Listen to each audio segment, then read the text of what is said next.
In the shadows of ancient times, when the world was still young and the line between light and darkness was barely understood, a whisper traveled across the lands.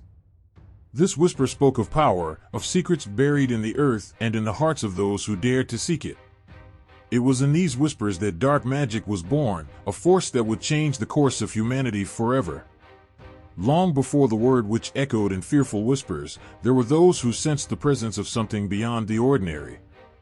These individuals, often outcasts or those who felt the sting of life's cruelty, began to search for ways to control the uncontrollable. The storms that ravaged their lands, the sicknesses that stole their loved ones, the hunger that gnawed at their bellies, these were the enemies they sought to defeat, no matter the cost. In their desperation, they turned to the ancient spirits, to the old gods forgotten by most. But what they found was not the benevolent guidance they had hoped for. Instead, they stumbled upon a force that was darker, more powerful, and far more dangerous than they could have ever imagined. It was a force that demanded more than mere offerings of food or prayers. It demanded a part of their very souls. The first to embrace this dark power were not evil by nature. They were simply driven by the need to survive in a world that offered them little mercy. But as they began to wield this new magic, they found themselves changed by it. The power coursed through their veins, giving them the ability to heal or to harm, to bless or to curse. And with each spell they cast, a piece of their humanity slipped away. These early practitioners of dark magic began to gather in secret, drawn together by the knowledge they had gained. They formed covens, small circles where their forbidden practices could be shared and refined. In these covens, they learned that the magic they wielded was not their own. It came from beings far older and more powerful than they were. These beings, whom some called demons, offered them power in exchange for loyalty, and often, for something even more precious. The covens thrived in the shadows, passing their knowledge from one generation to the next. But with power came fear. Those who practiced dark magic became feared and hated, their names spoken only in hushed tones. They were seen as witches, beings who had turned their backs on the natural order and had embraced the darkness for their own gain.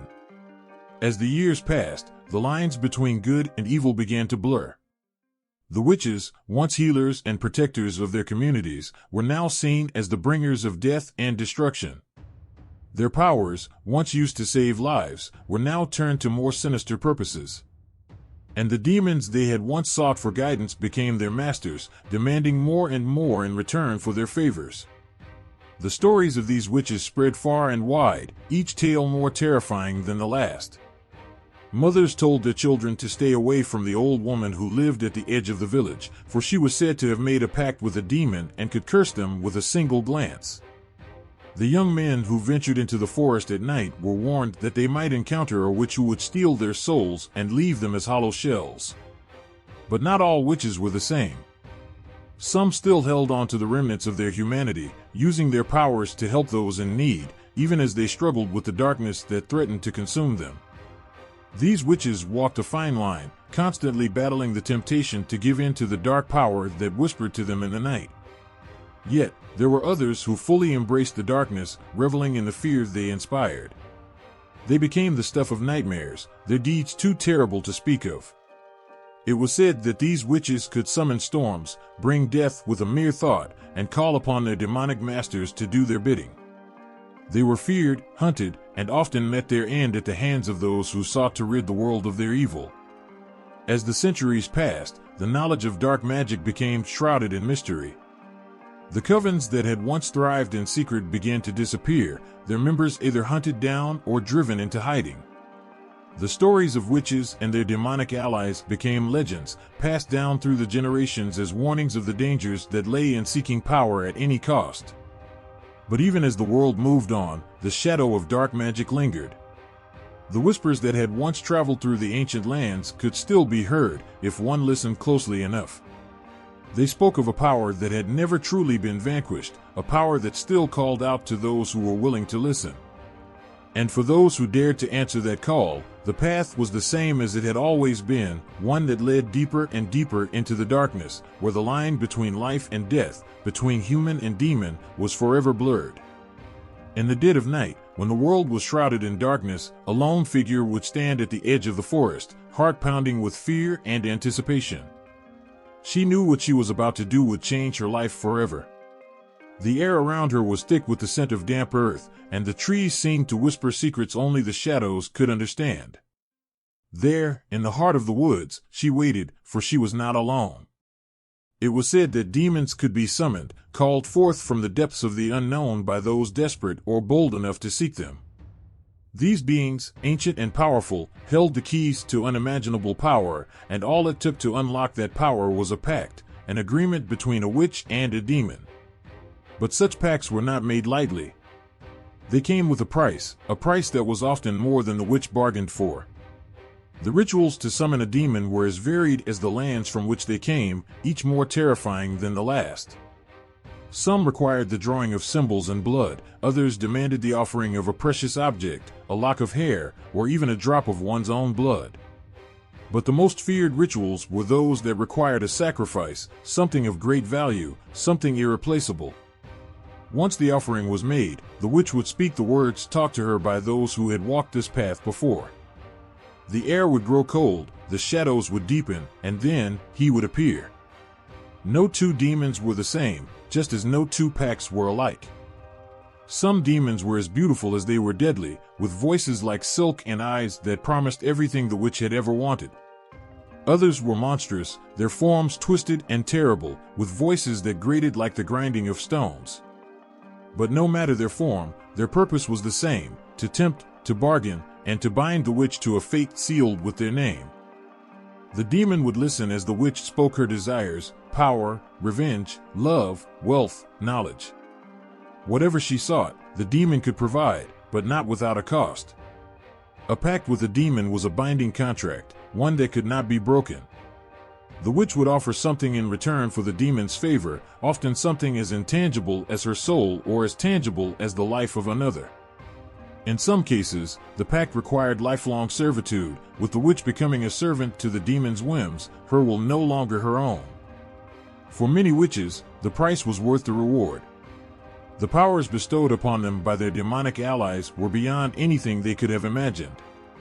They could command the forces of nature, summon storms with a gesture, or curse their enemies with a glance. Some could see into the future, their visions clear as day, while others could speak with the dead, calling forth spirits to do their bidding. The power was intoxicating, addictive, and for a time, the witch would feel invincible. But the power came with a darkness that was impossible to escape. The demon was always there, lurking in the shadows, a constant reminder of the pact that bound them together. The witch would find herself changing, her thoughts no longer her own, her dreams haunted by the demon's presence.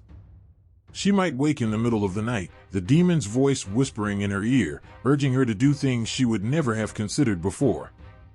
The line between right and wrong, between good and evil, would begin to blur, until there was no distinction at all. Those who entered into these pacts often did so out of desperation. A mother seeking to save her child from a deadly illness, a scorned lover seeking revenge, a young woman with nothing left to lose, all were willing to pay the price for the power to change their fate. But what they didn't realize was that the demon's price was never truly paid. The pact was eternal, binding them together in a way that could never be undone. There were stories of witches who tried to break their pacts, who sought to free themselves from the demon's grasp. They would seek out wise men and women, priests, and exorcists, hoping to find a way to undo what had been done. But the demons were cunning, their hold on the witch unbreakable. Some witches disappeared, their fates unknown, while others were driven mad by the demon's torment, their minds shattered beyond repair. And yet, there were those who embraced their fate, who found a twisted sense of satisfaction in the power they wielded. These witches became the stuff of nightmares, their names whispered in fear by those who knew of their deeds. They were said to possess powers beyond comprehension, to control the very elements, to bend the will of others to their own. They walked the earth as living shadows, their every action guided by the demon that held their soul. But even the most powerful witches could not escape the final reckoning. The demon would come to collect what was owed, and when that day came, there was no hiding, no running. The witch would be taken, her soul dragged into the darkness, lost forever to the world she had once known. The tales say that these witches became one with the demon, their voices joining the chorus of the damned, their power forever entwined with the dark forces they had once sought to control. These pacts, these stories of witches and their demonic allies, serve as a chilling reminder of the cost of power. For those who sought to change their fate, the price was more than they could have ever imagined. And as the world turned and the stories of these witches faded into legend, the whispers of their deeds remained, a haunting echo of the pacts made in the dead of night, when the line between this world and the next was at its thinnest.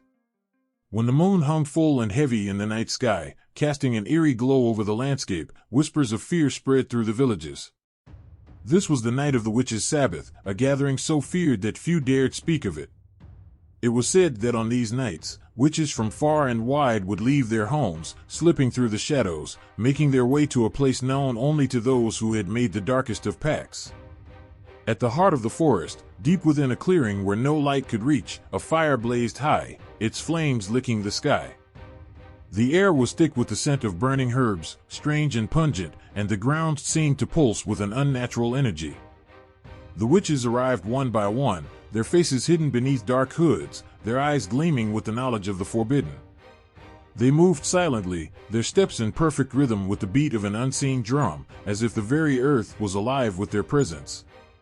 The circle was formed around the fire, and in that moment, the air grew colder, a chill that sank deep into the bones. The witches began their chants, low and guttural, their voices rising and falling in a cadence that was both beautiful and terrifying. The words they spoke were ancient, lost to time, known only to those who had traded their souls for power. The flames danced in response, flickering and twisting as if they were alive, as if they too were part of the ritual that was about to unfold. As the chanting grew louder, the sky above seemed to darken, the stars winking out one by one until only the fire remained to light the night. It was then that they came, the demons, summoned by the witch's call. They emerged from the shadows, taking form from the smoke and the darkness, their eyes burning with a malevolent glow. Some were beautiful, their forms perfect and alluring, while others were grotesque, their twisted bodies a mockery of all that was natural. But all of them carried with them the same aura of terror, the same promise of unimaginable power. The witches welcomed them with open arms, their fear replaced by a hunger that could not be sated by anything of this world. They began the rites, rituals so dark and ancient that even the trees seemed to recoil in horror. The demons watched, their eyes never leaving the witches, as if weighing their worth, judging whether they were deserving of the gifts they sought. The witches' Sabbath was not merely a gathering, it was a celebration, a feast of sin and indulgence. The witches danced around the fire, their movements wild and frenzied, their laughter ringing out like the cries of the damned. They drank from chalices filled with forbidden brews, their senses heightened, their minds open to the darkest of desires. The demons joined in the revelry, their forms mingling with those of the witches, their presence a constant reminder of the pact that bound them together. The night was filled with the sounds of their celebration, laughter, chanting, the crackling of the fire, and beneath it all, the low hum of power that coursed through the clearing. The witches indulged in forbidden delights, feasting on foods that no mortal should taste, drinking from goblets that never emptied, their desires fulfilled by the demons who had answered their call. But even in the midst of their revelry, there was an undercurrent of fear, a knowledge that this night was not without its dangers. For the witches' Sabbath was not just a time of celebration, it was a test. The demons watched the witches closely, their eyes sharp, their smiles cruel. They offered gifts, promises of power and pleasure, but always with a catch. The witches knew that to accept was to bind themselves even further to the darkness, to step deeper into the shadows from which there was no return. And yet, many did, unable to resist the allure of what was being offered. As the night wore on, the fire grew brighter, its flames reaching higher, casting long shadows that twisted and writhed like living things. The witches continued their rites, their voices rising in a crescendo of sound that seemed to echo through the very earth. The demons moved among them, their presence both a blessing and a curse, their power intoxicating and terrifying. And then, just before the dawn, when the night was at its darkest, the fire would suddenly die, plunging the clearing into blackness. The chants would cease, the laughter would fade, and a silence would fall over the gathering, so complete that it seemed even the wind held its breath. It was in this moment that the true purpose of the Sabbath was revealed. The demons would choose one among them, a witch who had pleased them, who had proven herself worthy of the power she sought. But this choice was not one of favor, but of fate. The chosen witch would be led to the center of the circle, her heart pounding, her breath coming in short, fearful gasps. The others would watch, their faces a mix of envy and terror, knowing that they were witnessing both a reward and a doom. The demon would step forward, towering over the witch, its eyes boring into hers, as if seeing into the very depths of her soul. And then, without a word, the pact would be sealed. The witch would be granted the power she had sought, but at a price that would haunt her for the rest of her days. As the first light of dawn broke through the trees, the gathering would end. The witches would disperse, slipping back into the shadows from which they had come, their faces pale, their eyes haunted. The demons would fade into the darkness, their task complete, their promises kept. And the clearing, once alive with the energy of the Sabbath, would fall silent once more, a place forgotten by the world, yet forever marked by the rituals that had taken place there. But the memory of the witches' Sabbath would linger, a shadow that clung to the witches as they returned to their lives, a reminder of the power they wielded and the price they had paid. And though they would not speak of it, the fear remained, a fear that one day, the demons would return to claim what was theirs. In the darkest corners of the night, where even the moon's light refused to reach, there lurked beings of unimaginable terror. These were the demons of the coven, entities whose names alone could send shivers down the spines of the bravest souls. Whispered among witches, these demons were more than mere legends. They were the very essence of fear and power, called upon when the natural world's limits had been surpassed. Their presence was not just known but felt, a cold, creeping dread that settled deep within the heart, never to leave. Among these fearsome entities, one stood out, Belphegor, the demon of sloth and invention. With a visage that combined beauty and decay, Belphegor appeared as both a tempter and a destroyer. To those witches who sought his favor, he offered brilliant ideas and the means to create wonders that could bend the world to their will. But his gifts were never free. Belphegor's help came at the cost of one's soul, slowly drained as the demon's influence grew, leaving behind a hollow shell of what once was.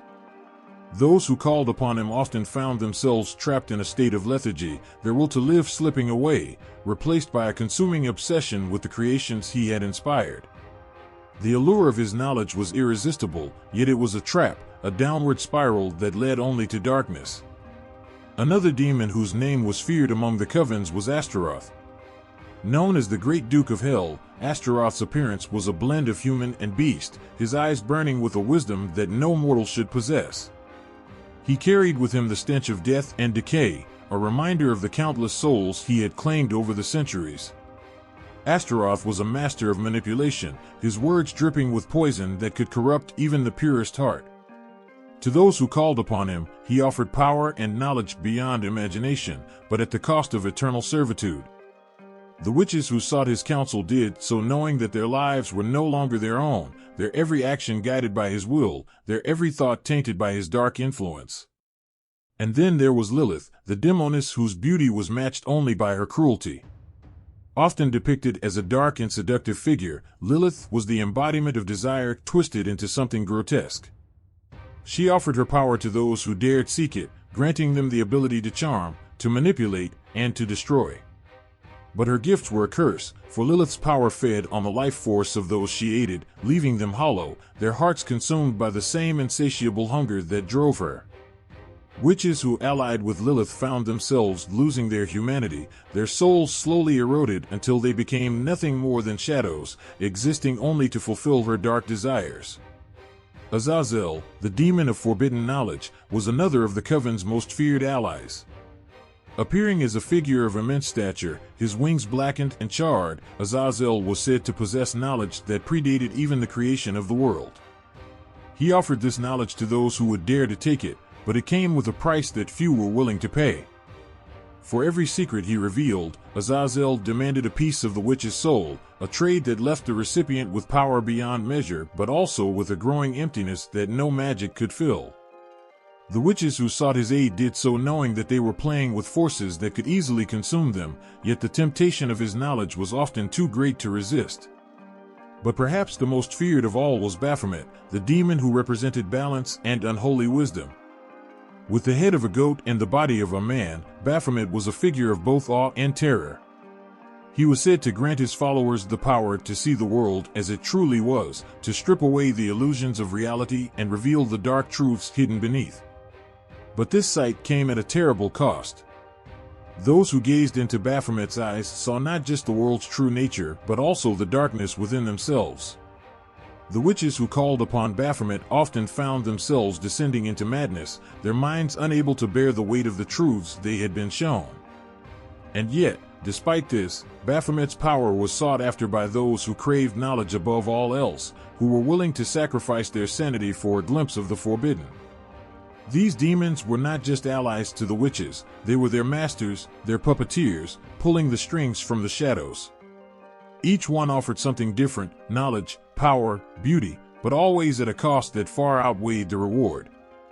The witches who sought their aid did so out of desperation, a desire for something that the natural world could not provide. But in doing so, they bound themselves to these dark forces, their souls forever marked by the pacts they had made. To speak their names was to invite their presence, and to invite their presence was to accept a fate worse than death. Yet the allure of their power was irresistible, a siren call that drew witches into the darkness, promising them everything they desired while slowly draining them of their very essence. In the end, those who allied with these demons found themselves trapped in a web of their own making, their souls entwined with the darkest forces of the universe, their fate sealed in blood and shadow. The demons of the coven were not just legends, they were the living embodiment of fear, power, and corruption.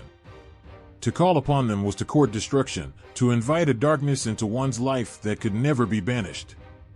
Yet despite the dangers, they were sought after, their power too great, their allure too strong. And so, the covens continued to thrive, their members growing in power even as they slowly lost themselves to the demons they served. In the dead of night, when the world seemed to hold its breath, there were whispers of women who danced with shadows and spoke to the unseen. These were the witches of history, figures shrouded in fear and mystery, who walked alongside demons, their lives forever marked by the dark pacts they made. Their names still send chills down spines, their stories echoing through time as reminders of the power and peril that came with their forbidden knowledge. One such witch was the infamous Mother Shipton, born in a cave in Yorkshire, England, in the 15th century. Her life was steeped in mystery from the very beginning, with rumors that her birth had been foretold by the stars. As she grew, so did the fears that surrounded her, for Mother Shipton was said to possess a terrifying gift: she could see the future. But it wasn't just her visions that made people tremble, it was the source of her power. Many believed she had forged a pact with demons, trading her soul for the ability to see beyond the veil of time. Her prophecies, often dark and foreboding, seemed to speak of doom and disaster. As her fame spread, so did the stories of the demons that whispered in her ear, guiding her hand as she penned her chilling predictions. Though she died peacefully, her legacy lived on, a testament to the fear that witches could inspire. Then there was La Voisin, a witch whose name struck terror into the heart of 17th century France. Catherine Monvoisin, known as La Voisin, was more than just a witch, she was a purveyor of dark magic and a leader in the underworld of Paris. Her life was a web of intrigue, filled with poison, curses, and whispers of murder. La Voisin was said to have made a pact with Lucifer himself, gaining his favor in exchange for unspeakable acts. She became infamous for her role in the Affaire de Poisons, a scandal that rocked the French court, where nobles sought her services to rid themselves of rivals through poison and dark rituals. La Voisin's power grew, but so did the darkness within her. She hosted black masses, where newborns were sacrificed to demons, and participants prayed for their desires to be fulfilled. But her reign of terror came to a brutal end when she was arrested, tried, and burned at the stake. The flames consumed her body, but the fear she inspired lingered, a haunting reminder of the evil that could dwell within a single soul. In Salem, Massachusetts, the name Tituba still resonates with dread. In 1692, this enslaved woman from the Caribbean became one of the central figures in the infamous Salem witch trials. Tituba was accused of witchcraft after young girls in the village began exhibiting strange behaviors, claiming to be possessed by demons. Under immense pressure, Tituba confessed to practicing witchcraft, describing how she had been visited by the devil, who promised her freedom and power. Her confession sent shockwaves through the Puritan community, igniting a frenzy of fear and suspicion. Though Tituba later recanted, saying she had been coerced, the damage was done. The trials spiraled out of control, leading to the execution of 20 people and the imprisonment of many others. Tituba's life became a symbol of how fear and superstition could turn neighbor against neighbor, and how the shadow of witchcraft could darken even the most pious of places. But it wasn't only women who were feared for their supposed ties to demons. In Scotland, the name Isabel Gowdie is whispered with both fear and fascination. In 1662, Isabel confessed to being a witch, her words painting a vivid picture of a world where she communed with demons and rode through the night sky on magical steeds. Her confessions were filled with tales of shapeshifting, black magic, and pacts with the devil himself. Isabel spoke of the coven she belonged to, of meetings in dark forests where witches gathered to pledge their allegiance to the Prince of Darkness. Her detailed descriptions of the rituals she participated in shocked her contemporaries and have continued to intrigue historians. Isabel Gowdie vanished into the mists of time, her fate unknown, but her confessions remain as a chilling testament to the power that witchcraft and the fear of demons could hold over a community. In Italy, the tale of Aridia, the so-called Gospel of the Witches, stands out as a legendary account of a woman who was believed to be a witch queen, sent by the goddess Diana to teach witchcraft to the oppressed. Aridia's story, as told in Charles Leland's 1899 book, is one of rebellion and defiance, where she led a movement against the church and the nobility. Aridia was said to possess the ability to summon demons to do her bidding, using her powers to protect the weak and punish the corrupt. Though the historical accuracy of her existence is debated, Aridia's legend endures, inspiring those who see in her a symbol of empowerment and resistance against tyranny. These witches, whether they truly walked with demons or were simply victims of fear and prejudice, left a lasting mark on history. Their stories are woven with threads of darkness and mystery, tales of power and the price that comes with it. Each one serves as a reminder of the thin line between the natural and the supernatural, a line that these witches were said to have crossed with the aid of their demonic allies. Whether revered or reviled, these women, and the demons they were said to consort with, will forever haunt the annals of history, their names echoing through the ages as symbols of the enduring power of fear and the unknown. In the stillness of the night, where shadows seemed to come alive, there were whispered tales of women who dared to love what should not be loved. These were not stories of ordinary love, but of something darker, something that twisted the very nature of desire. These women, these witches, were said to have given their hearts to demons, beings of pure evil, in exchange for power beyond imagination. But what they gained in strength, they lost in soul, for these demon lovers demanded far more than just love, they demanded everything. One such tale is that of Isabel Gowdie, a name that sent shivers through the villages of 17th century Scotland. Isabel was a woman who confessed to a life steeped in witchcraft, but it was her relationship with a demon lover that truly terrified those who heard her story. She spoke of a dark figure who came to her in the dead of night, offering her power and knowledge that no mortal should possess. This demon, with eyes like burning coals, whispered promises of power that could crush her enemies and bend reality to her will. And Isabel, desperate and drawn to the forbidden, surrendered herself to him. The power he gave her was intoxicating, but it came at a terrible cost. As their bond deepened, Isabel felt her humanity slipping away, replaced by a darkness that consumed her from within. The love she had once felt turned into a suffocating obsession, a hunger that could never be sated. In the end, Isabel was left hollow, her soul devoured by the very demon she had once loved. Another tale of tragic love comes from the story of Lilias Eadie, a woman from Scotland in the early 18th century.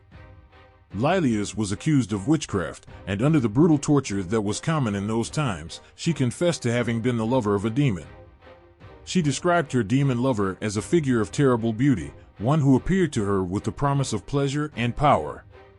Lilias, lonely and outcast, found herself drawn to this creature, unable to resist his advances. The nights she spent in his arms were both terrifying and exhilarating, as he filled her with power that made her feel invincible. But as the days passed, Lilias began to realize the true nature of the beast she had taken as her lover. The power he gave her was not a gift, but a curse, a poison that slowly eroded her mind and spirit. When she was finally arrested and brought to trial, Lilias confessed to everything, not out of fear, but out of a desperate need to be free from the torment that her demon lover had inflicted upon her.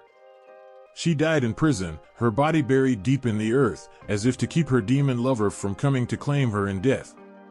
And then there was Marie de Niger, a noblewoman from France whose beauty was said to rival that of the angels. But behind her enchanting smile lay a secret that would ultimately lead to her downfall. Marie, in her quest for eternal youth and beauty, was said to have taken a demon as her lover. This demon, disguised as a handsome stranger, promised her the world, eternal beauty, unmatched power, and the ability to enchant anyone who crossed her path. In return, all he asked for was her love and loyalty. Marie, blinded by vanity, agreed, and soon found herself falling deeper into his dark embrace. The power he gave her was intoxicating, allowing her to manipulate the hearts and minds of those around her with ease. But as the years passed, Marie began to notice the toll that this forbidden love was taking on her soul. The beauty that had once been her pride became a mask, hiding the emptiness that gnawed at her from within. The demon, once a lover, became a tormentor, driving her to the brink of madness. In the end, Marie was found dead in her bed, her face twisted in a final expression of terror, her beauty faded, her soul claimed by the demon she had once loved.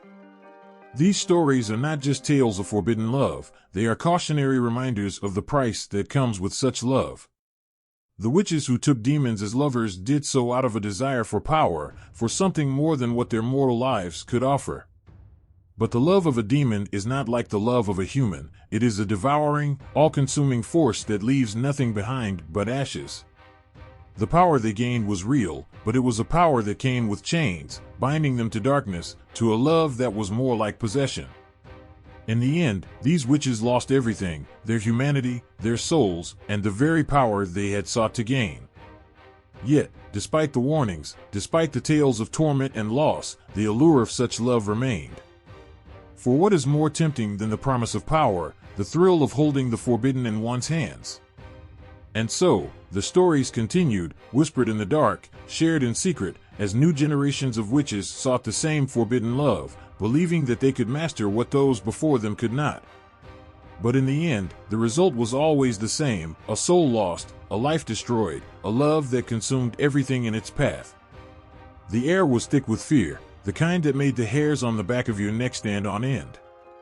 In a small, forgotten village, whispers filled the night, telling of those who had dared to wrong a witch and had paid the ultimate price. These were not ordinary tales of bad luck or simple misfortune. No, these were stories of curses, terrible, dark curses, born from the wrath of witches, curses that could only be explained by the sinister hand of demons aiding them. There was a man named Elias, a wealthy landowner who believed he was untouchable. He was cruel, taking what he wanted from those who had nothing, showing no mercy to the desperate or the weak. One day, he crossed paths with an old woman, bent with age, but with eyes that burned with a hidden fire. She begged for food, but Elias, filled with disdain, refused her and had her thrown from his property. As she was dragged away, she locked her gaze on him, her lips moving in a silent curse. That night, as the wind howled and the skies darkened, Elias began to feel an unease settle over him, a cold that no fire could chase away. In the days that followed, strange things began to happen. His crops, once lush and bountiful, withered overnight, turning to dust in the fields. His livestock grew sick, their eyes glazing over with a look of dread as if they could see something no one else could. But it was the nights that were the worst. Elias would wake, drenched in sweat, to the sound of a voice, her voice, whispering in the darkness. It spoke of vengeance, of retribution, of a curse that would strip him of everything he held dear. His wealth, his health, even his very sanity began to slip away, each day a step closer to the abyss. The curse that had been laid upon him was relentless, an inescapable punishment for the cruelty he had shown. By the end, Elias was a broken man, a shadow of the tyrant he had once been, his soul claimed by the darkness he had so foolishly invited into his life. Then there was the tale of Bridget, a young woman who had been wronged by a suitor who promised her the world but left her heart shattered. In her grief, she sought the aid of a witch, a figure feared by all who knew of her. This witch, with a heart as cold as the winter's chill, agreed to help Bridget, but the price was steep, a part of her soul in exchange for vengeance. Desperate and blinded by pain, Bridget agreed, not knowing the full extent of what she was about to unleash. The witch, with the aid of her demonic familiar, cast a curse so potent that it reached deep into the fabric of the man's life. At first, it was subtle, a string of bad luck, a few unfortunate accidents. But soon, the curse grew, feeding off the fear and anguish it caused. His friends turned against him, his family disowned him, and everywhere he went, he was met with scorn and hatred. His once handsome face became disfigured, as if reflecting the ugliness of his actions. But the curse did not stop there. It tormented him in his dreams, where the witch's familiar appeared night after night, a dark, twisted creature that whispered of the endless suffering that awaited him. He would wake, screaming, clawing at his own skin as if to rid himself of the invisible chains that bound him. In the end, he could no longer distinguish between reality and nightmare, his mind shattered, leaving him to wander the streets, a raving madman, cursed to live in a world of unending torment. And what of the fisherman's wife, who was left to fend for herself after her husband disappeared at sea? Desperate for answers, she sought out a woman known for her connection to dark forces. This woman, with a sly smile and a voice that dripped with malice, promised to reveal the truth for a price. The wife, consumed by grief, agreed, offering all she had left. The witch, with the help of a demon bound to her service, cast a spell that allowed the wife to see what had truly happened to her husband. What she saw was not the peaceful death she had hoped for, but a vision of terror, her husband, caught in a storm, dragged down into the depths by creatures born of nightmares, their eyes glowing with malice. Unable to bear the horror of what she had seen, the wife cursed those she believed responsible for her husband's death, the sailors who had abandoned him, the captain who had led them into the storm. The witch's demon, feeding off her anguish, amplified the curse, sending it out like a wave of darkness. One by one, the sailors began to suffer, their lives unraveling in the most horrifying ways. The captain, once a proud and strong man, was found dead in his cabin, his face twisted in an expression of sheer terror, his hands clutching at his throat as if something unseen had strangled the life from him. The other sailors met similar fates, their deaths marked by the unmistakable signs of a curse that could only have come from the darkest of magic. These curses were not just the result of a witch's anger, they were fueled by demons, malevolent spirits that thrived on the pain and suffering they inflicted. When a witch called upon these demons, she unleashed a force that could not be contained, a darkness that seeped into every corner of the victim's life, corrupting everything it touched. The demons, bound by the witch's will, took pleasure in carrying out these curses, using their unholy powers to twist fate and bend reality to their liking. The consequences were devastating, leaving behind nothing but ruin and despair. In every village, every town, there were those who knew better than to cross a witch, for they had heard the stories, seen the aftermath of a curse that had been cast in anger.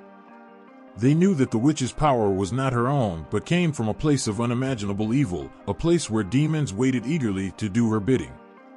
Those who ignored these warnings, who dared to wrong a witch, found themselves at the mercy of forces far beyond their control, forces that took pleasure in their suffering and demanded a price that could never be repaid.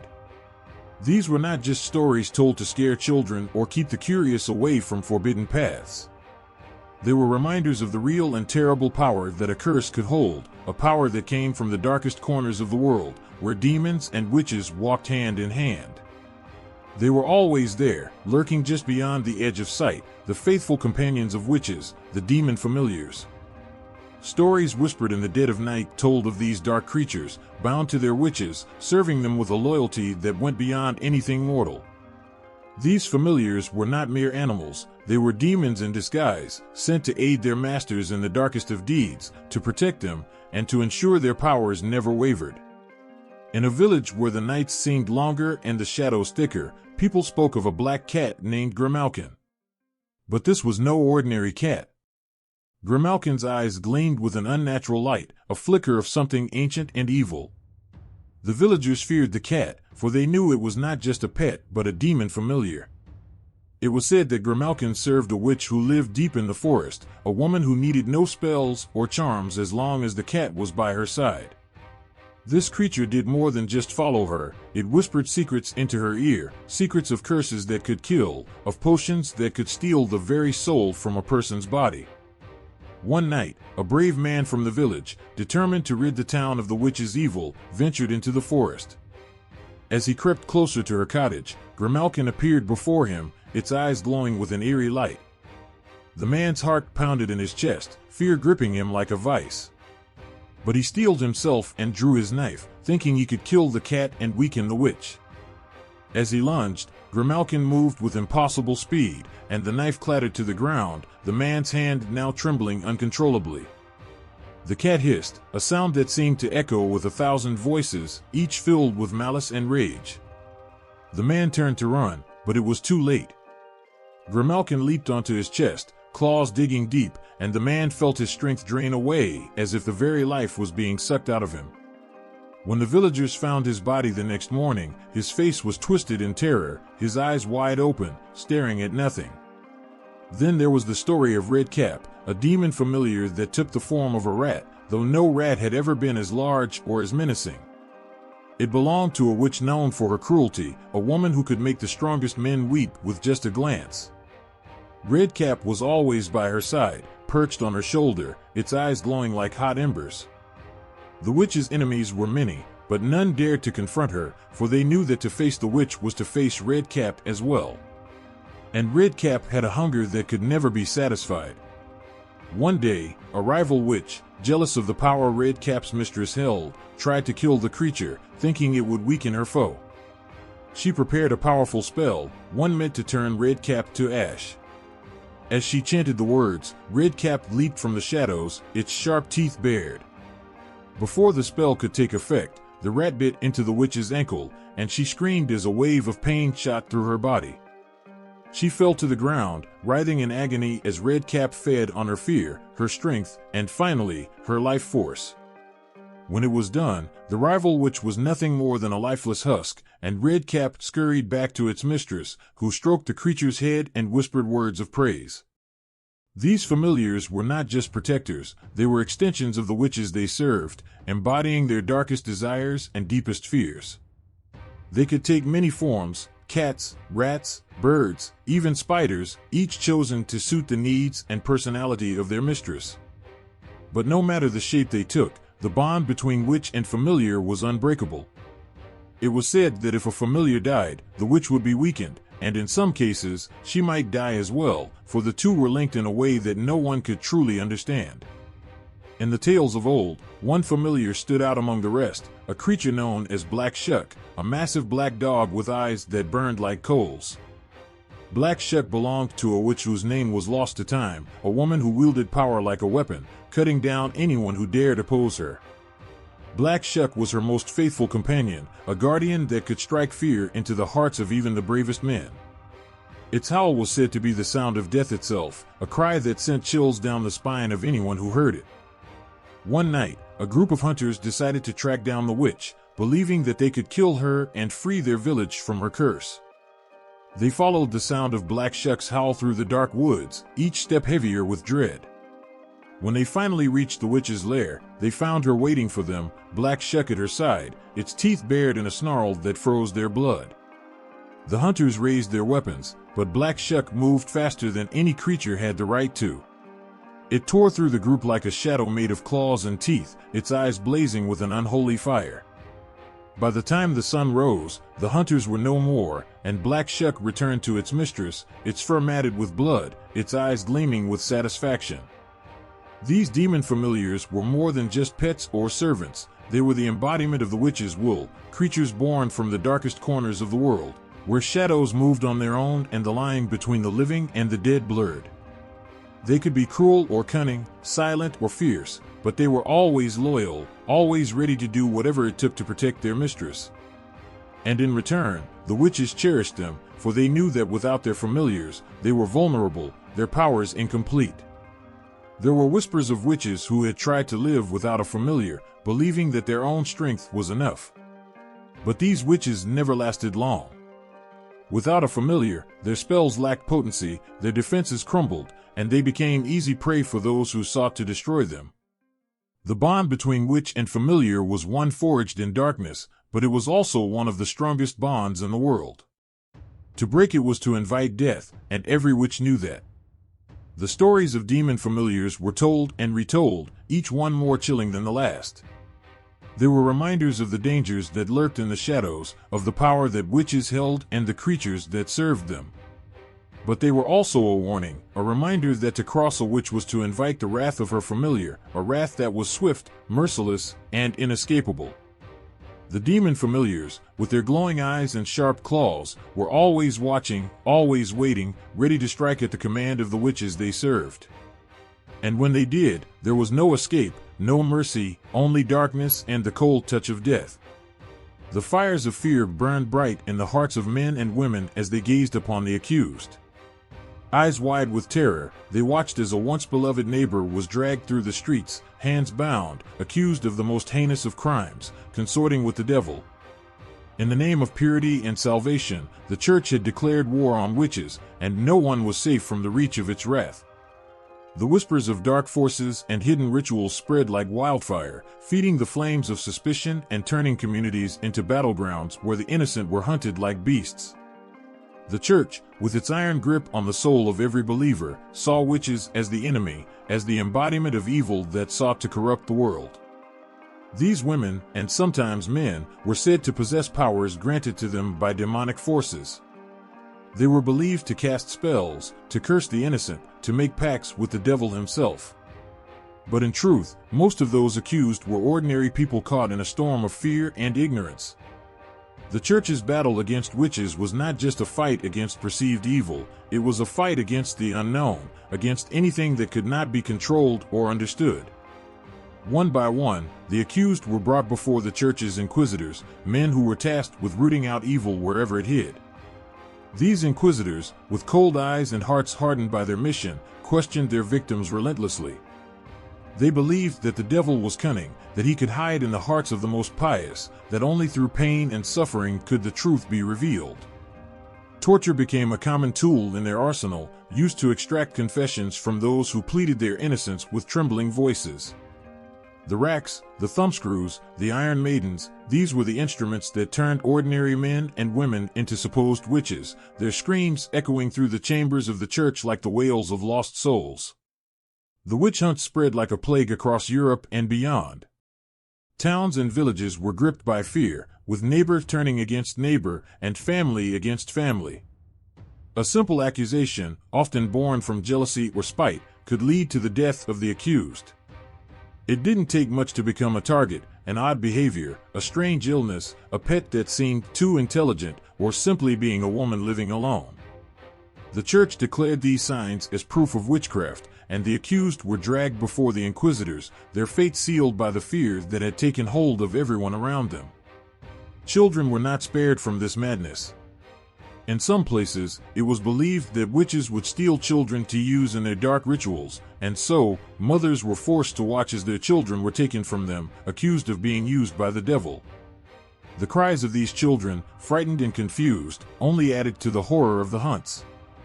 They were innocent, but innocence meant nothing when fear was the judge, and the church was the executioner.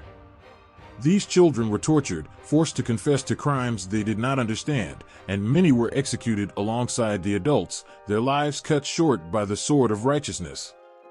The trials themselves were a mockery of justice. In some cases, the accused were subjected to the ordeal of water. Bound and thrown into a river or lake, if they floated, it was proof that the water, a pure element, had rejected them, marking them as witches. If they sank, they were declared innocent, but often, they drowned before they could be saved. Other tests included pricking the skin to find the devil's mark, a spot on the body that supposedly did not feel pain. The accused, terrified and exhausted, would often confess to anything, just to end the torment. But a confession meant death, and there was no escape once the church had decided you were a witch. In Salem, a small town in the New World, the witch hunts reached a fever pitch. The paranoia that gripped the town turned it into a nightmare, where even the most mundane actions were seen as evidence of witchcraft. People who had lived side by side for years suddenly found themselves enemies, as accusations flew like arrows, striking down the unsuspecting. The trials in Salem became infamous for the hysteria that fueled them, with dozens of people executed, all in the name of purging evil from the land. But this terror was not limited to Salem or even to Europe. In Africa, Asia, and South America, similar hunts took place, as the fear of witches and their demonic allies spread across the globe. In some cultures, the hunt was led not by the church, but by local leaders who feared the wrath of spirits and gods if witches were allowed to live. These hunts were often brutal, with entire villages being wiped out, their people slaughtered in the name of purity. The faces of the victims haunt the history books, their stories a testament to the horror that fear can breed. These were people who lived in a time when to be different, to be misunderstood, was to be condemned. Their lives were stolen from them, their deaths justified by the twisted logic that said it was better to kill an innocent than to let a witch live. The fear that drove these hunts was all-consuming, leaving behind a trail of blood and ashes, a dark stain on the history of the church and the world.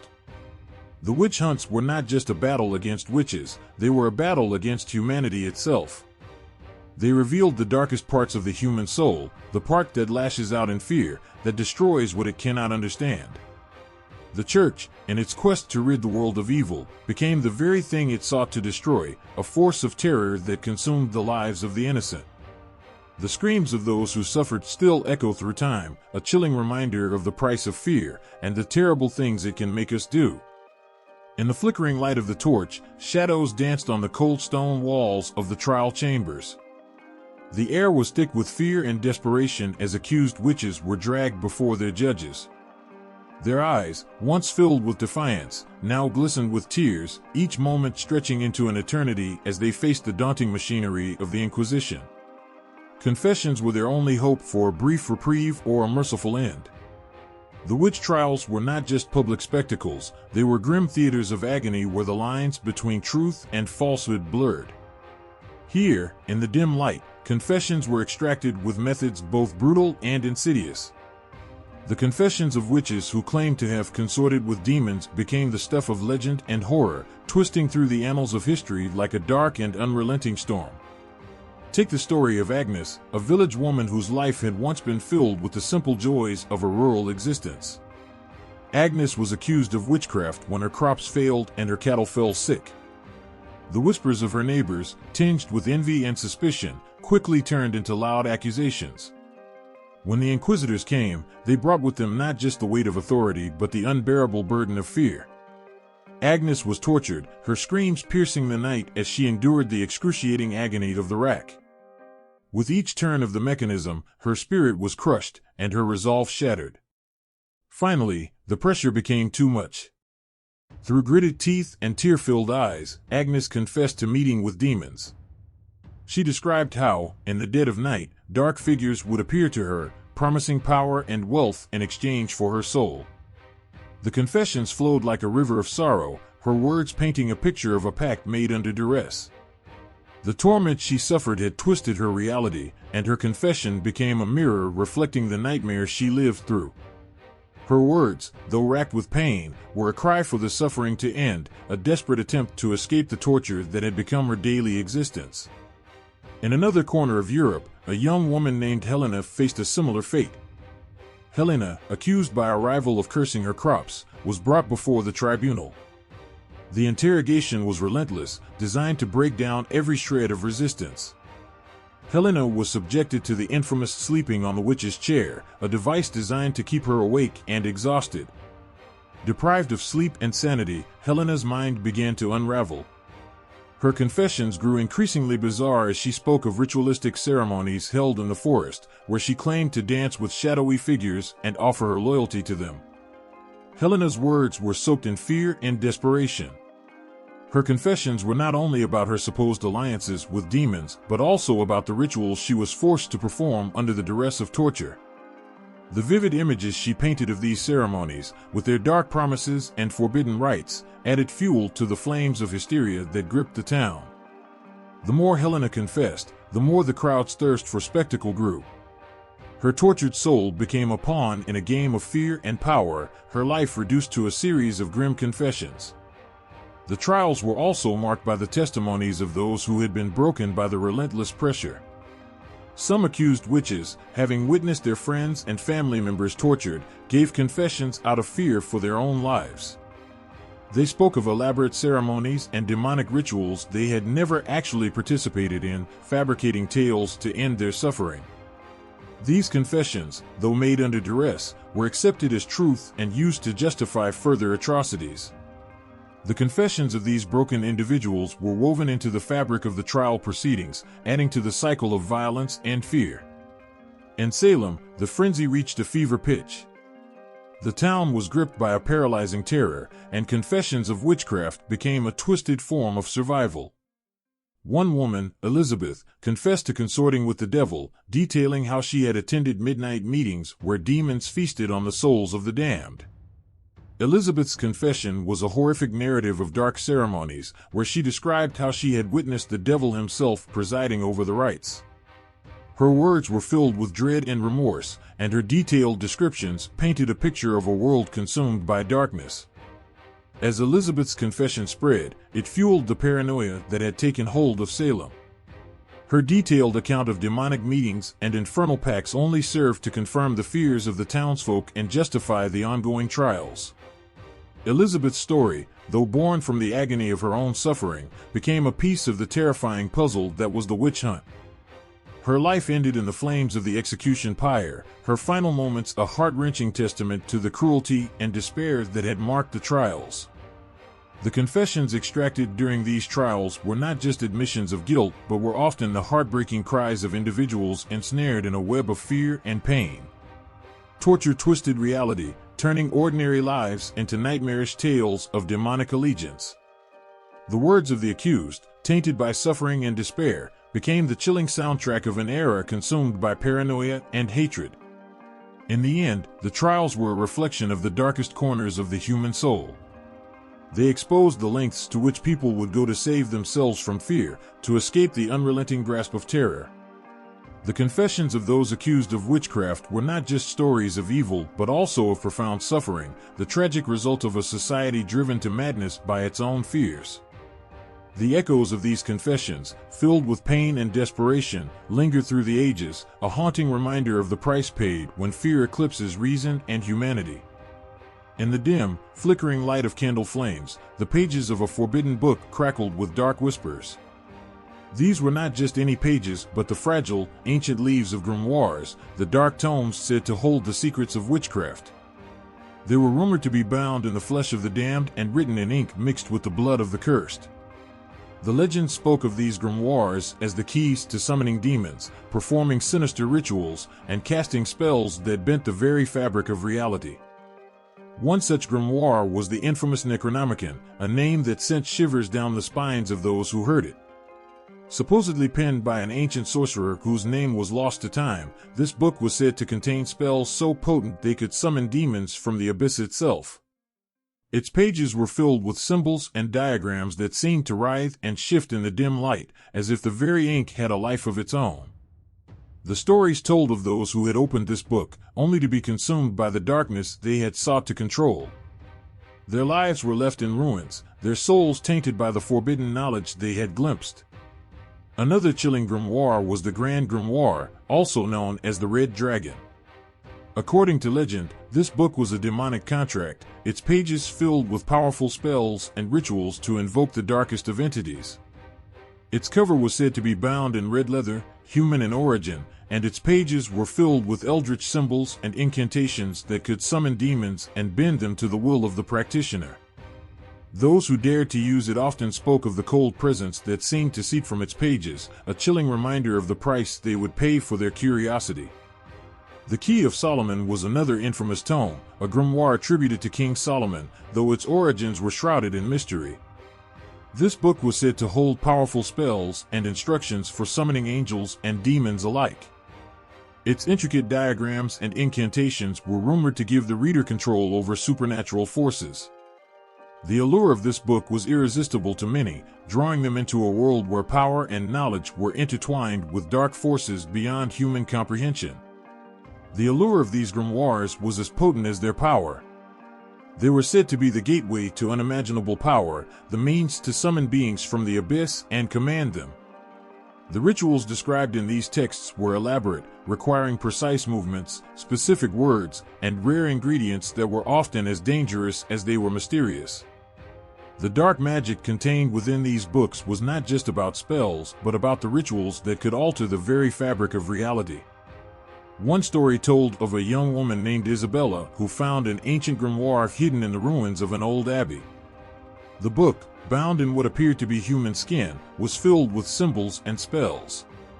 Isabella, driven by a desperate need to change her fate, began to study its pages. Her life soon became a dark spiral as she performed the rituals described in the book, each one more dangerous than the last. The more she used the grimoire, the more she felt a cold, malevolent presence creeping into her life. The book's power came at a cost, and Isabella's story ended in tragedy, her soul claimed by the darkness she had sought to control.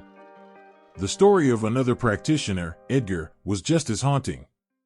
Edgar was a scholar who came across a grimoire while researching ancient texts. His curiosity led him to perform one of the rituals described within its pages. The ritual was supposed to summon a powerful spirit that could grant him knowledge and power. Instead, Edgar found himself face to face with a being of pure malevolence. The spirit, angered by Edgar's intrusion, left him broken and mad, his mind shattered by the encounter. The grimoire, now tainted by his suffering, was lost to the darkness that claimed Edgar. The dark allure of these grimoires was matched only by the horror they wrought. They were not just books, they were vessels of ancient, forbidden knowledge. The rituals they described were said to open doors to realms that should never be entered, to summon beings that should never be disturbed. The power they promised was real, but so was the price that came with it, a price that often included the very soul of the practitioner. In the shadows of history, these grimoires remain a chilling testament to the dangers of seeking knowledge beyond the bounds of human understanding. They are a reminder of the thin veil that separates the known from the unknown, the safe from the perilous. The stories of those who came into contact with these books are filled with terror and despair, a grim warning of the darkness that lies beyond the pages of forbidden knowledge. The grimoires are more than just books, they are symbols of the dangers inherent in the pursuit of power and knowledge. Their pages, filled with dark magic and malevolent entities, serve as a chilling reminder of the price that must be paid for delving into realms beyond human comprehension. The power they offer is as real as the darkness they bring, and their legacy is one of fear and caution, a stark reminder that some doors are best left unopened. The night was heavy with an eerie silence, broken only by the distant howl of a wolf. Beneath the moon's cold gaze, ancient texts whispered of the demon lords, beings of unimaginable power who reigned over the darkest corners of existence. Their names were etched in fear and reverence, each one a symbol of terror that could freeze the blood of even the bravest souls. At the heart of this infernal hierarchy was Asmodeus, the king of demons. His domain was a desolate expanse of torment, a place where the screams of the damned echoed endlessly. Asmodeus, with his serpentine body and fiery eyes, was said to rule over lust and deception. His influence seeped into the mortal world through wicked pacts and corrupting whispers, seducing hearts with promises of forbidden pleasures. To invoke his name was to court ruin, for he would twist desires into endless suffering.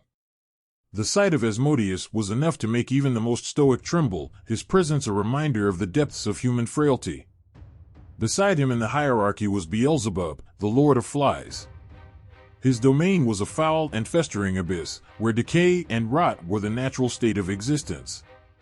Beelzebub was the embodiment of gluttony and excess, his very essence corrupting everything it touched. He reveled in the consumption of both physical and spiritual nourishment, drawing power from the destruction of purity. His influence was felt in the spread of disease and famine, his malice manifesting in the suffering of the innocent. Beelzebub's name alone could conjure images of pestilence and decay, a harbinger of misery that seeped into every corner of life. Then there was Leviathan, the great serpent of the abyss. His presence was a storm of chaos and destruction, a force that lurked beneath the surface of the seas and the depths of human fears. Leviathan ruled over envy and wrath, his serpentine form coiling around the very essence of chaos. His influence was seen in the tempests that ravaged lands and the conflicts that tore societies apart. Leviathan's power was a maelstrom of fury and malice, capable of unraveling the fabric of peace and sowing discord wherever his shadow fell. Satan, the prince of darkness, was the most feared of all. His realm was a brooding void, a place where despair and hopelessness reigned supreme. Satan was the embodiment of ultimate evil, his influence corrupting the very core of existence. His power was said to be so great that it could bend the will of men and demons alike. To invoke Satan was to invite a darkness that consumed all light, a black hole of malevolence that left nothing but devastation in its wake. His mere presence was enough to turn joy into agony, peace into chaos. Each of these demon lords had their own domains, their own unique horrors, but they shared a common purpose: to extend their influence into the mortal world. Witches, drawn by the promise of power or driven by desperation, often made pacts with these dark entities.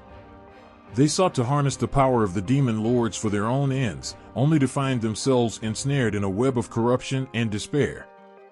One such witch was Morgana, a powerful sorceress who sought to summon Asmodeus to gain control over the kingdom's throne. Her ritual was elaborate, her incantations echoing through the night as she invoked the name of the demon king. The moment Asmodeus appeared, with his burning eyes and serpentine form, Morgana felt a chill run through her soul. The promises of power were quickly overshadowed by the price she had to pay. Asmodeus demanded not just her allegiance but a part of her very essence. Morgana's once proud ambitions were twisted into a lifelong torment, her soul forever bound to the demon she had summoned.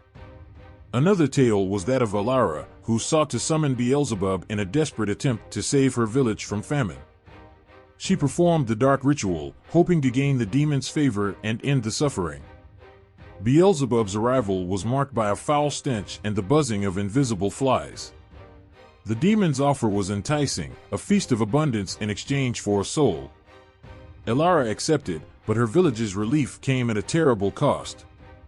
The feast turned into a plague, the once hungry villagers now consumed by disease.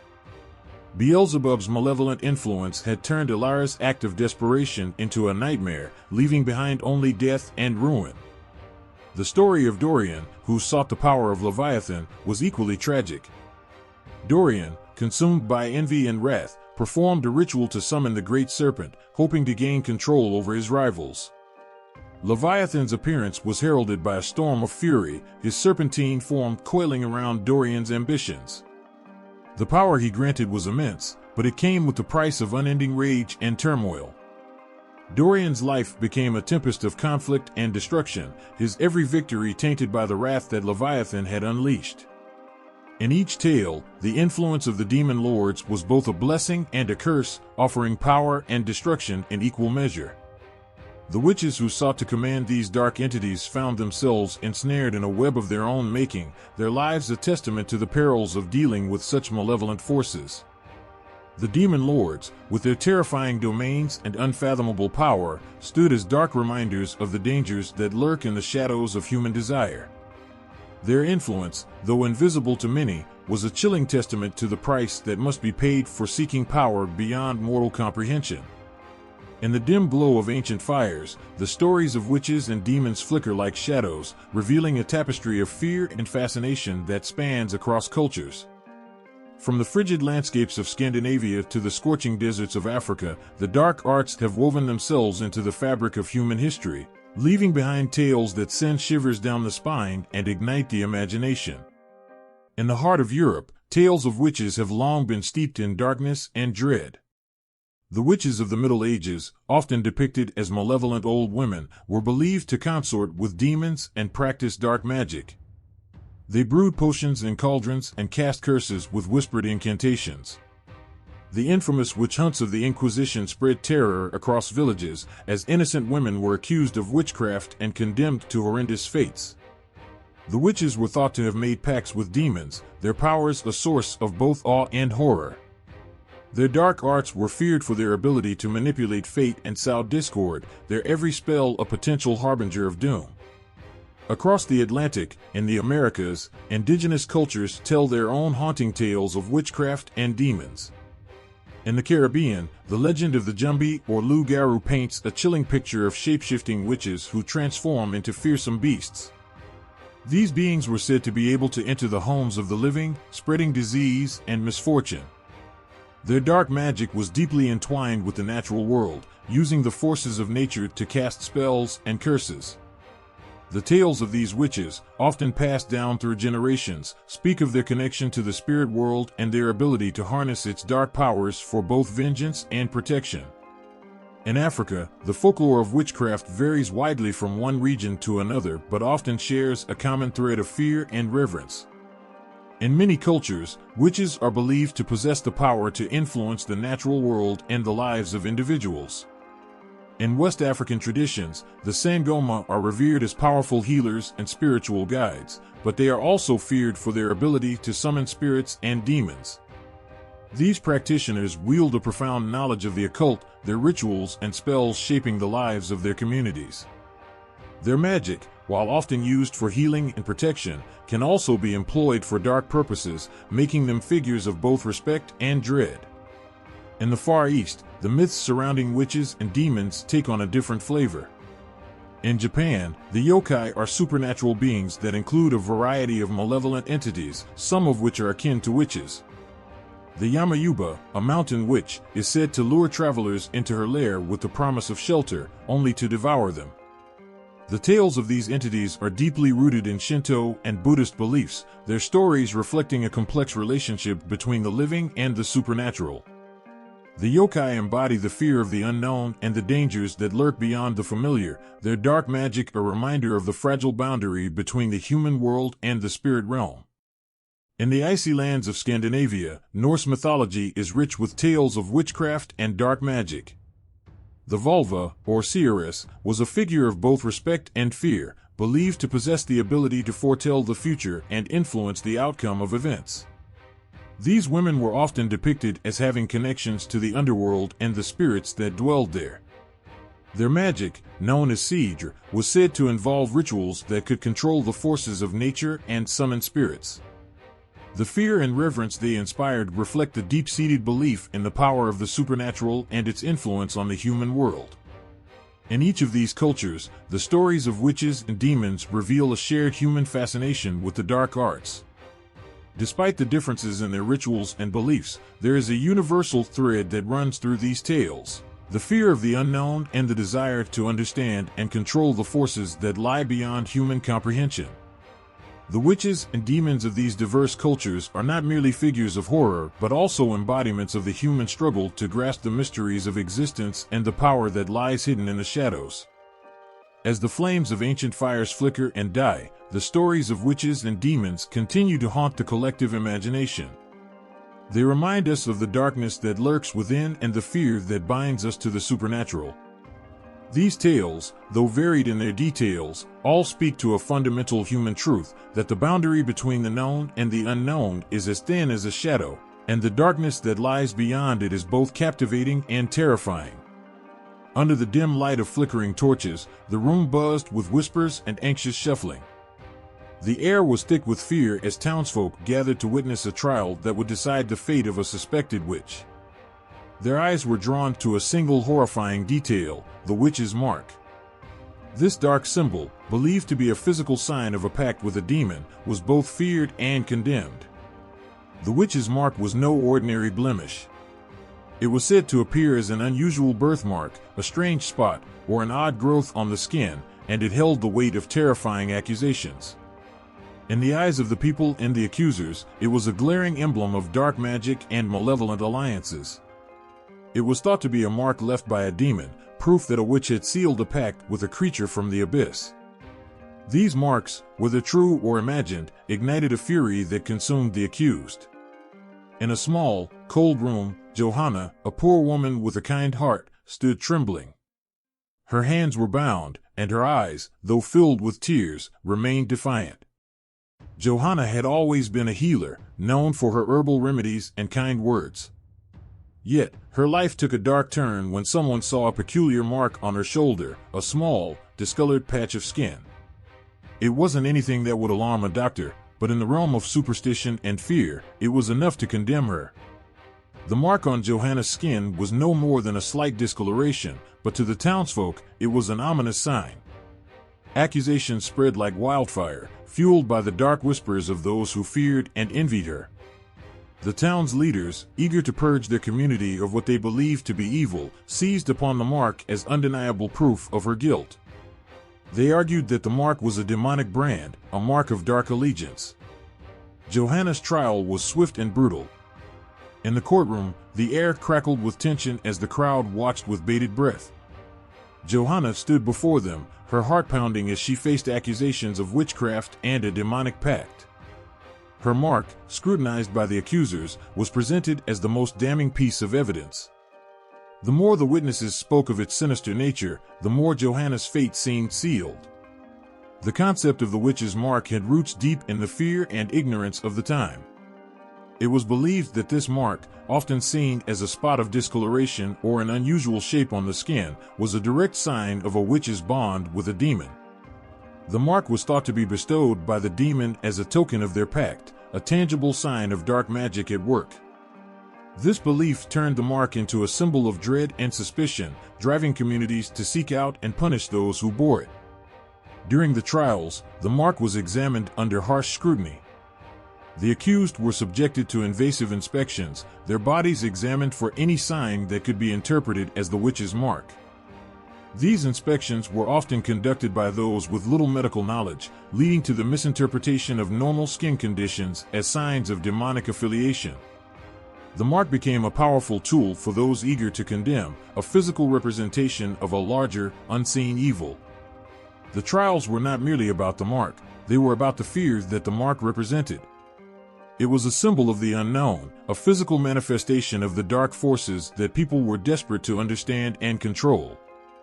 The fear of witches and demons was deeply ingrained in the culture, and the mark became a focal point for this terror.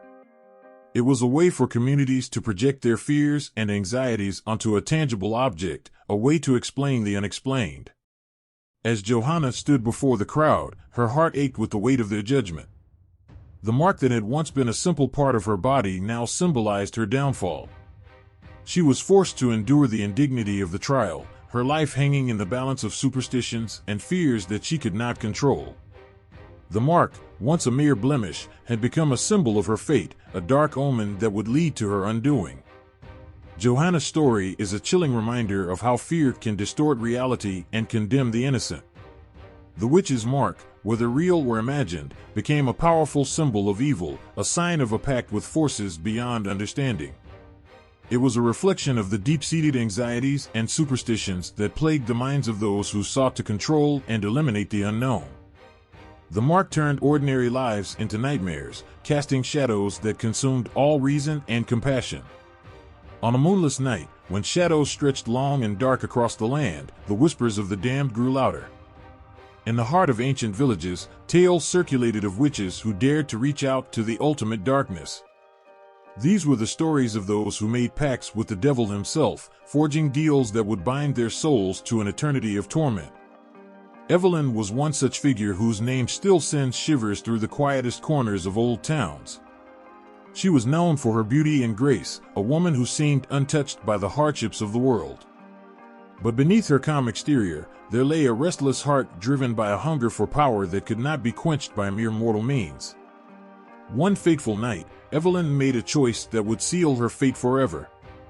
In the dead of night, she ventured into the woods, a place where no ordinary person dared to tread. The trees stood like silent sentinels, and the air was thick with the smell of damp earth and decay.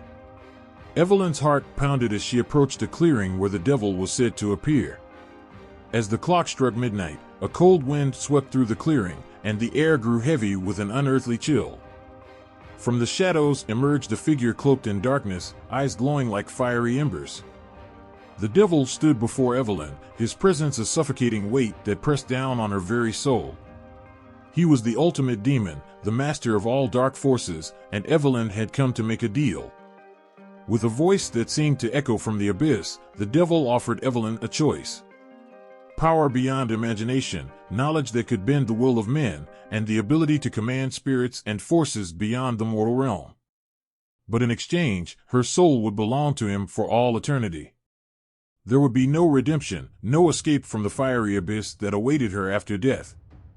Driven by her unquenchable thirst for power, Evelyn accepted the devil's offer. The pact was sealed with a chilling ritual that marked her forever. A burning sigil was carved into her skin, an emblem of her soul's damnation. The pain was excruciating, but Evelyn endured it with a cold determination. As the sigil burned into her flesh, her fate was sealed, and the pact was complete. The transformation that followed was both awe-inspiring and horrifying. Evelyn gained powers that defied belief. She could summon storms with a mere whisper, bend the will of men with a single glance, and command the spirits of the dead. Her newfound abilities brought her a fearsome reputation, and she became a figure of both reverence and terror. But with great power came a cost. Evelyn's nights were plagued by visions of the infernal realms. The devil's eyes would haunt her dreams, a constant reminder of the price she had paid. Her once beautiful face became a mask of anguish, and the mark of her pact became a source of dread among those who knew her story. In the village where Evelyn lived, fear and awe coexisted. The townsfolk spoke of her in hushed tones, their eyes wide with a mix of terror and fascination. They knew better than to cross her, for her powers were as unpredictable as they were dangerous. Whispers of her dark deeds spread like wildfire, her ability to curse those who wronged her, her control over the elements, and her ability to summon demons at will. The tales grew darker with each retelling, painting a picture of a woman who had become both a legend and a nightmare. As the years passed, Evelyn's power only grew, but so did the weight of her curse.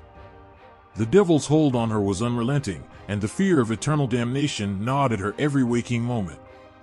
She had become a prisoner of her own making, trapped in a life of unending torment and isolation. Evelyn's story is a haunting reminder of the cost of seeking power at the expense of one's soul. The devil's bargain may have promised great rewards, but it also sealed the fate of those who dared to make such pacts. The darkness that once promised to elevate Evelyn now consumed her, leaving her to wander through a life of eternal suffering. In the shadows of the old village, Evelyn's tale lingers as a chilling echo of the ultimate pact. It is a story of ambition, power, and the unyielding grip of darkness. The whispers of her name still send shivers through those who hear them, a testament to the enduring fear of the devil and the eternal cost of making a pact with him. In the shadows of ancient stories, witches and demons have danced across the pages of history, casting their dark spell on our imaginations. Their portrayals in literature have stirred fear and fascination, shaping how we perceive these figures and their sinister influence.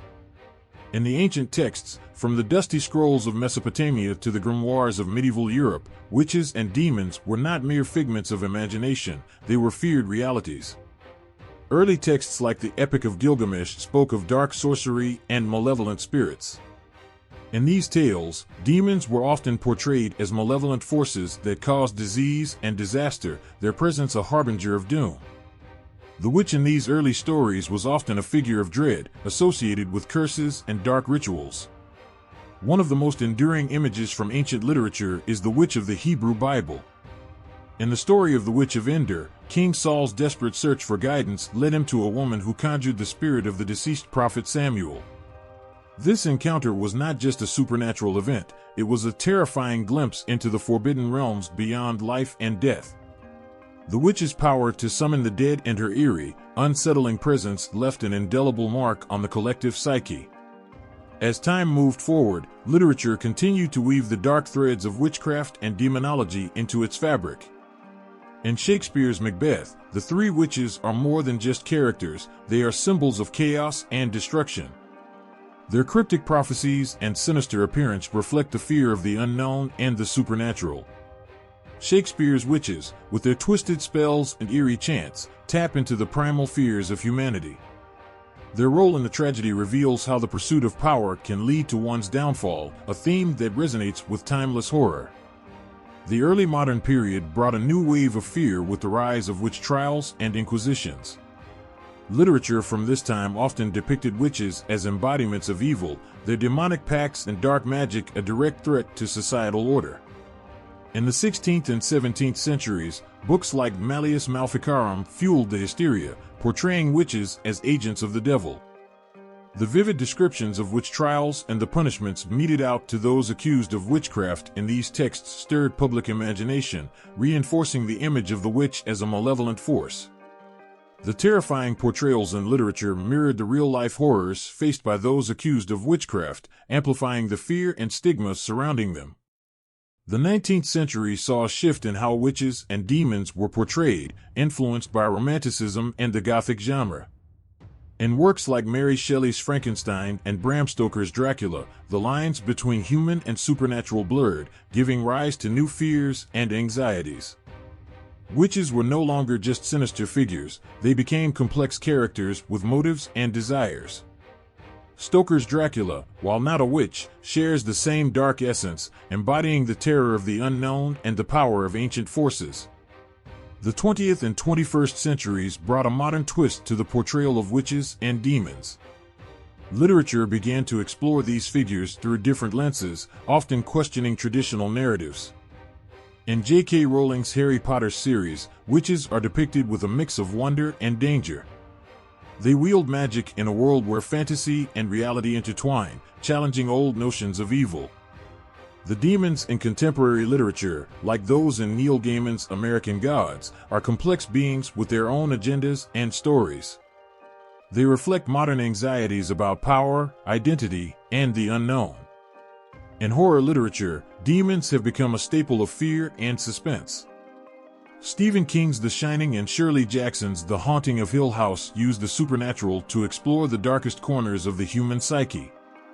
The demons in these stories are not just external threats, but manifestations of inner turmoil and fear. They haunt the characters and readers alike, creating an atmosphere of dread that lingers long after the final page.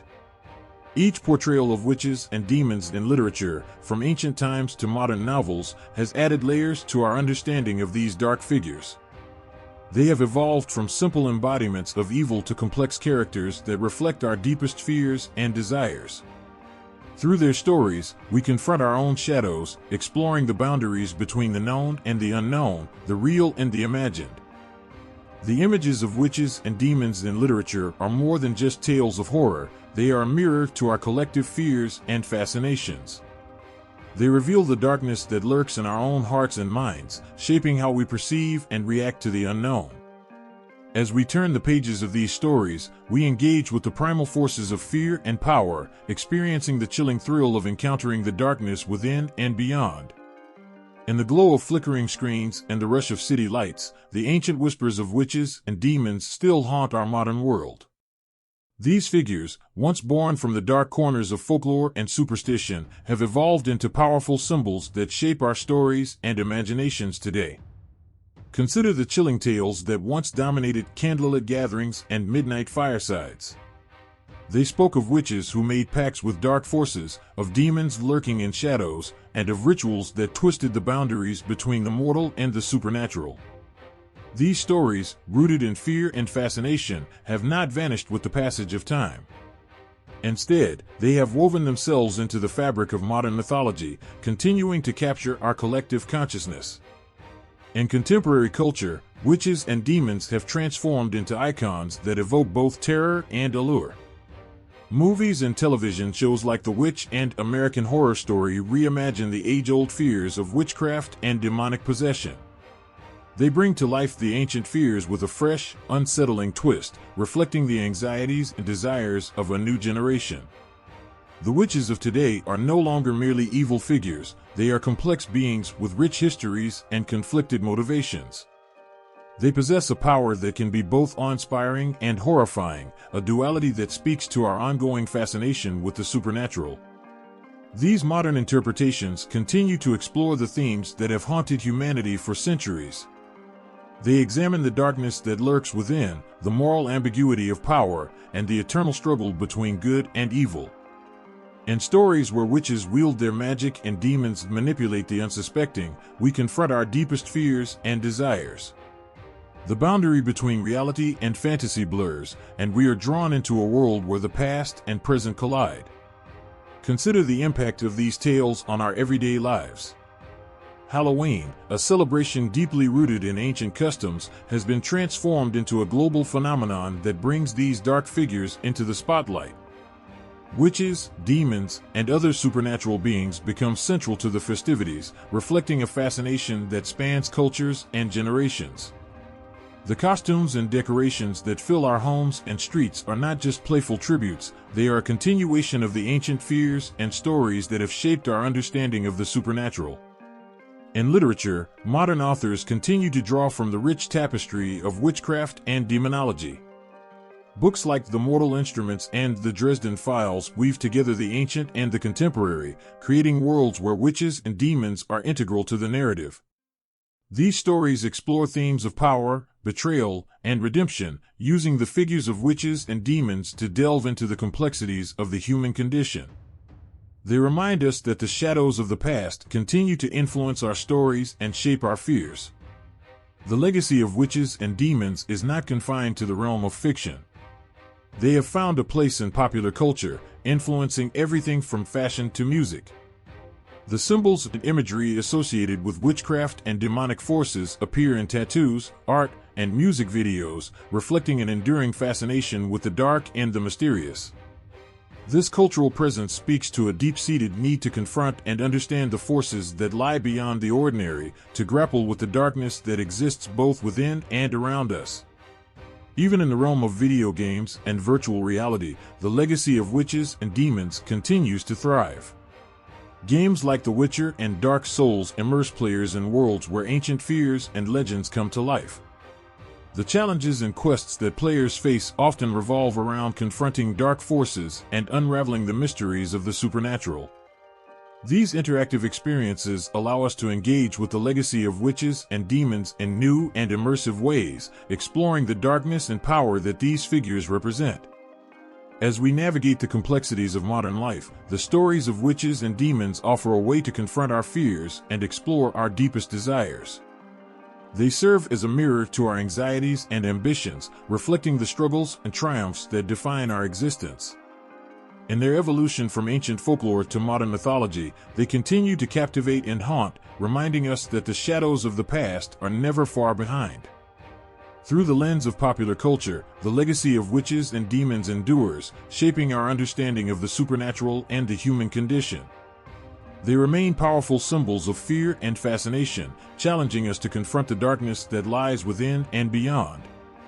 As we encounter these figures in our stories and media, we engage with the ancient myths that have shaped our world, finding meaning and connection in the eerie and the extraordinary.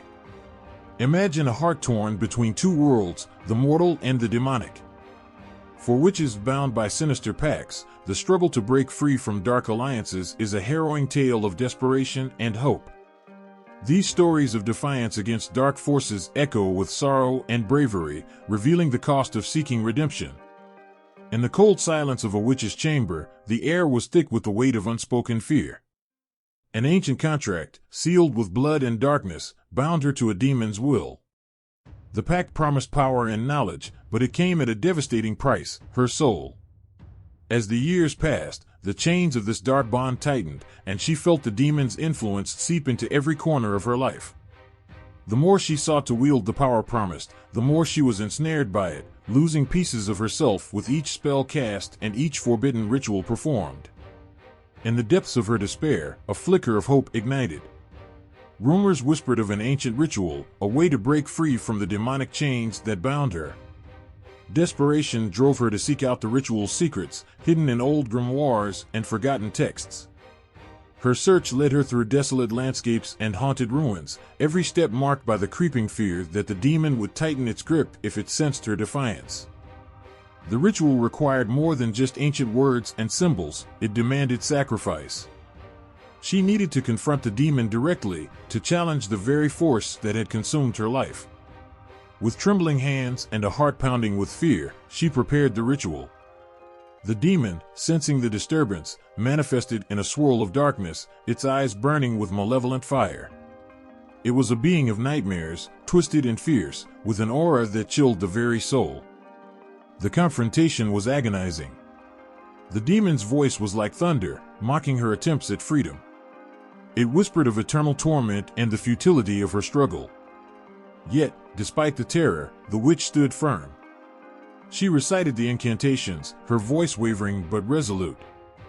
The ritual's magic surged around her, a tempest of light and darkness. Each word she spoke felt like a sword cutting through the very fabric of her fate. As the ritual reached its climax, the witch felt the demon's wrath, a searing pain that threatened to consume her. The dark force lashed out, a storm of rage and despair. She clung to the hope of liberation, even as the world around her seemed to collapse. The ritual's energy crackled, a fierce battle between light and darkness, hurled against the demon's power. In the end, the demon was driven back, its hold weakening as the ritual completed. The witch's victory was hard-won, but it came with a heavy cost. The dark energy that had once flowed through her now lay heavy on her soul. The demon, though vanquished, left scars that would never fully heal. She had broken free from the pact, but the remnants of its influence lingered like shadows in her life. For some witches, the path to redemption was more than a struggle, it was a tragic tale of sacrifice. Those who sought to escape their demonic bonds often faced dire consequences. Their attempts to break free were met with fierce opposition, their lives marked by a relentless pursuit of freedom. The path to redemption was fraught with peril, and many paid the ultimate price.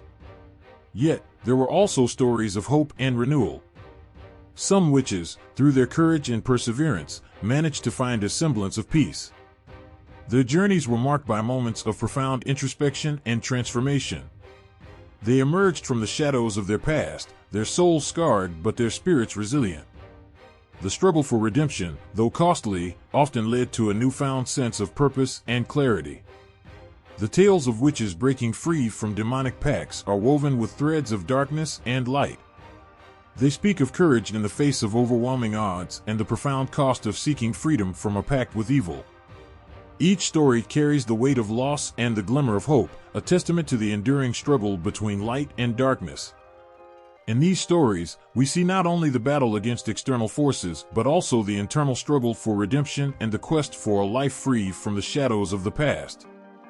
In the shadows of the modern world, where technology and tradition collide, whispers of ancient magic still stir. Today, witches walk among us, not as fearsome figures from dark folklore, but as individuals reclaiming a piece of their ancestral heritage. The resurgence of witchcraft in contemporary society is a fascinating echo of past beliefs, stirring up questions about whether the ancient tales of demonic pacts still hold sway in our lives. In bustling cities and quiet towns, modern witches are redefining their roles. They gather in secretive circles, not unlike their ancient counterparts, but their practices are often veiled in the language of empowerment rather than malevolence. These practitioners seek to connect with old traditions, embracing rituals that are sometimes infused with personal meaning rather than the dark pacts of old. The allure of witchcraft today is less about summoning demons and more about personal transformation and healing. Yet, the shadows of the past still linger. The ancient stories of witches making pacts with demons to gain power have left a deep imprint on our collective imagination. The fear of losing one's soul to dark forces still surfaces in our modern anxieties, whether through popular media or personal fears. Modern witches, while often seeking empowerment and connection with nature, occasionally find themselves confronting these old fears. For some, the resurgence of witchcraft is not just a return to old ways, but a way to confront the dark stories that have haunted their past. They grapple with the lingering images of witches as figures of evil, struggling to reshape these perceptions into something more positive. This effort to reclaim and redefine witchcraft often involves confronting and debunking the myths of demonic pacts that have long been associated with their practices. The ancient tales of demonic pacts still capture the imagination. The idea of trading one's soul for power or knowledge is a powerful narrative that continues to resonate in modern culture. Stories of modern witches making pacts or engaging with dark forces appear in books, films, and other media, reflecting our ongoing fascination with the darker side of witchcraft. These stories tap into the primal fear of the unknown and the powerful draw of forbidden knowledge. In personal accounts, some modern witches describe their experiences with a sense of lingering fear. They speak of rituals and practices that seem to echo the dark tales of their ancestors, even if their intentions are not malevolent. The feeling of connecting with something ancient and powerful can be both thrilling and unsettling. The old stories of pacts and demons serve as a haunting backdrop to their practices, reminding them of the dark history that lingers in the shadows. The allure of ancient magic is powerful, but so is the desire to make it relevant to today's world. Modern witches often strive to reconnect with nature, to find personal meaning in their practices, and to create rituals that resonate with their current lives. They seek to distance themselves from the dark connotations of old tales and to embrace a more positive and transformative form of witchcraft. This process of redefining and reclaiming witchcraft is a way to honor the past while creating a new path forward. In a world where ancient fears and modern realities intersect, the resurgence of witchcraft offers a window into how we deal with our collective history. The old stories of demonic pacts and dark rituals continue to influence how we view witchcraft today. The modern witch's journey is a delicate balance between acknowledging these ancient fears and forging a new understanding of their practices. The echoes of the past are not just about the fear of demons, but also about the search for meaning and connection.